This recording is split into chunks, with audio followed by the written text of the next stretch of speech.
Anais looks small, quiet, and harmless, but don't be fooled. She's not just smart, she's scary smart. While everyone else fights, she's already won. How strong is she, really? Let's break it down, level by level. Because even at 1%, Anais might be the most dangerous Watterson of them all. At just 1% power, Anais can trick government agents and fake being dumb to stay safe. But wait until you see what happens when she actually tries. It all begins when Principal Brown reveals that Darwin scored perfectly on an aptitude test. So perfectly, in fact, that a secret government institute whisked them away to experiment on his brain. Everyone is horrified except Anais, who immediately suspects something isn't right. She calls it what it is, a quarantine. Her theory is so sharp it actually freaks out Principal Brown, who starts to suspect there's another genius in the room.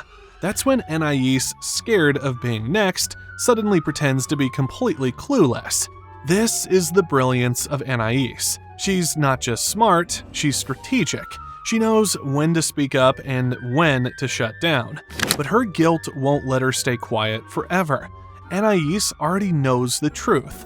She was the one who filled out Darwin's test. She set all this chaos in motion without realizing the consequences. In the end, when government agents return to find the real genius, Anais is ready to confess. But Gumball's brain saves her, sacrificing Rocky instead. You thought 1% was crazy? At 5% power, Anais doesn't just fix problems, she makes them. Then watches everyone panic while she relaxes. And she's barely even trying. In this episode, Anais Watterson doesn't just outsmart her family, she completely manipulates them without ever raising her voice.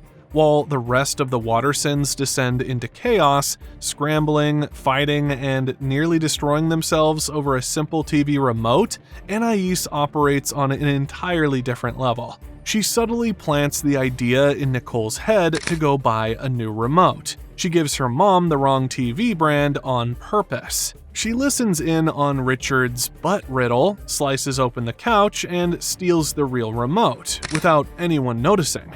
Anais lets everyone else exhaust themselves, running through malls, getting knocked out by parking gates, even nearly falling off buildings, while she calmly hides the remote inside her Daisy plush the entire time.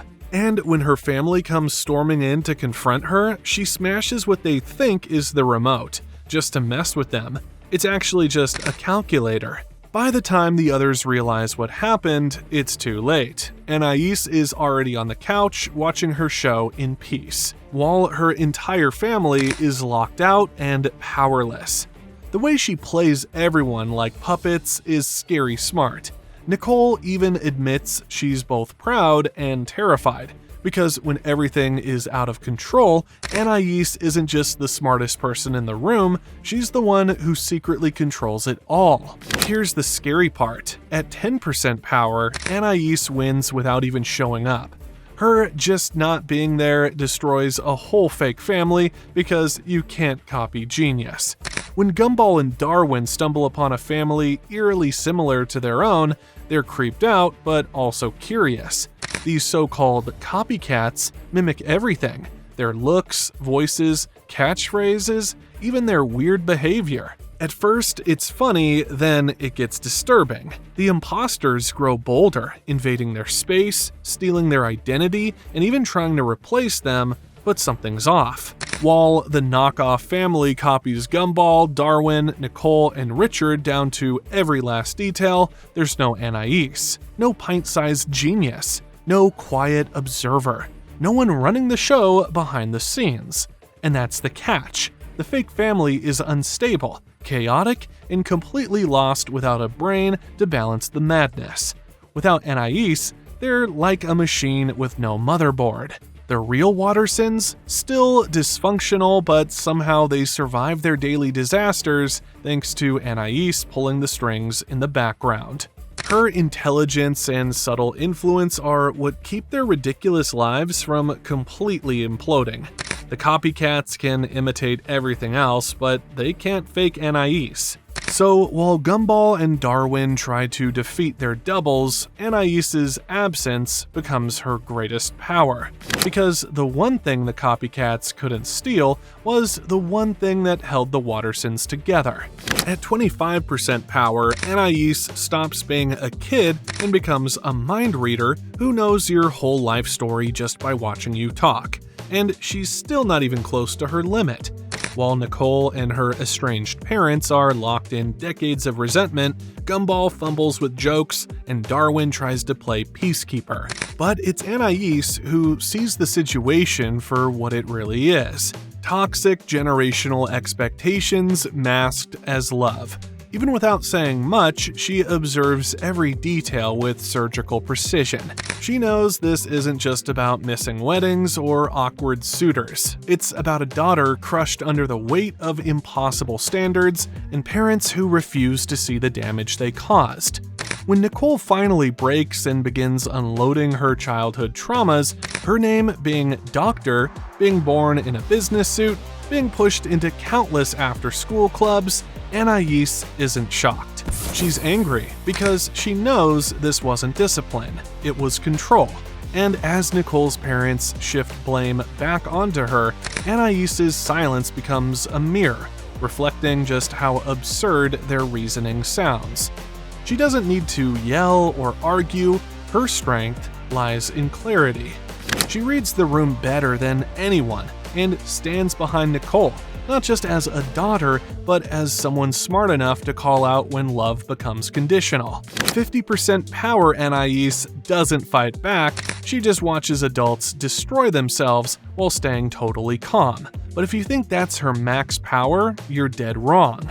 Granny JoJo's extreme safety methods spiral the Wattersons into chaos. Gumball gets chased by a car, Darwin freaks out over a fake arm, and Anais nearly goes deaf from a window explosion. Granny JoJo thinks she's helping, but all she's doing is replacing common sense with fear. The result? The whole family turns into anxious, clueless versions of Richard, just eating and existing, with zero initiative or critical thinking. But Anais sees through it all. She doesn't need to shout or stage an intervention. She lets the chaos expose itself. When Nicole finally returns and sees what's happened, it's Anais who stands as a quiet counterbalance, the only one who hasn't completely lost herself.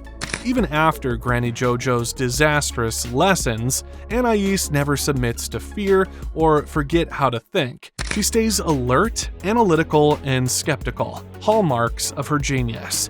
When the car chaos unfolds, it's Anais who flashes back first, piecing together what they've learned from all the madness.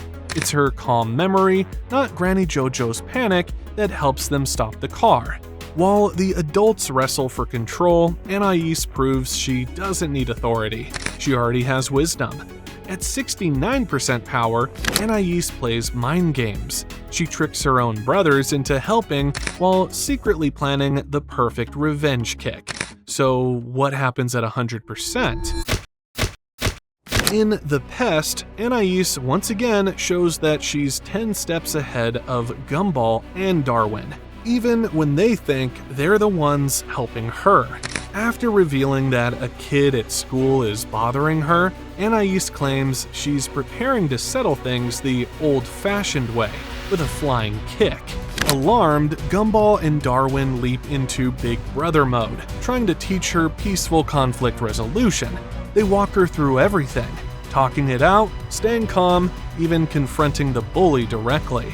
But each attempt fails, not because Anais doesn't understand, but because she knows none of it will work on this kid. She's already run the calculations. She knows Billy is a pest beyond reasoning, but instead of trying to outfight him, she outsmarts her own brothers. She lets Gumball and Darwin think they're guiding her, all while quietly observing Billy's behavior and planning her move. She even steps aside when Gumball challenges Billy to a duel, watching her brothers fumble with drama, speeches, and flying sticks. Then, when Billy finally lets his guard down, right in the middle of a sappy reconciliation, Anais delivers the perfect final move. One single devastating kick. Calculated, clean, unforgettable. Finally, we see Anais at full power. Reality is breaking around her, and she's the only one who can think straight. This isn't just being smart, this is what happens when genius stops holding back. In the game, when chaos erupts from a cursed board game, Anais proves she's the only one capable of thinking clearly under extreme pressure. As the dodge or dar game begins, warping reality around the Wattersons, floor turning into lava, limbs swelling, logic collapsing, everyone panics. Everyone except Anais. While her brothers are fumbling dice rolls and Nicole is screaming at a client, Anais immediately starts analyzing the rules. She understands that the only way to escape the game's madness is to play strategically and complete the tasks as quickly as possible. Even when the game turns brutal, freezing her in place, nearly suffocating the family, flipping reality, Anais keeps her head. She calculates outcomes, plans ahead, and pushes through her dars despite the chaos. When the rest of the family can barely breathe, Anais stays focused on the goal. Finish the game exactly. So there you have it, Anais Watterson at full power. She's not just the smartest kid in Elmore, she's the puppet master behind the madness. And the scary part? We've probably only seen a glimpse of what she can really do. Like, share, and subscribe for more Gumball breakdowns.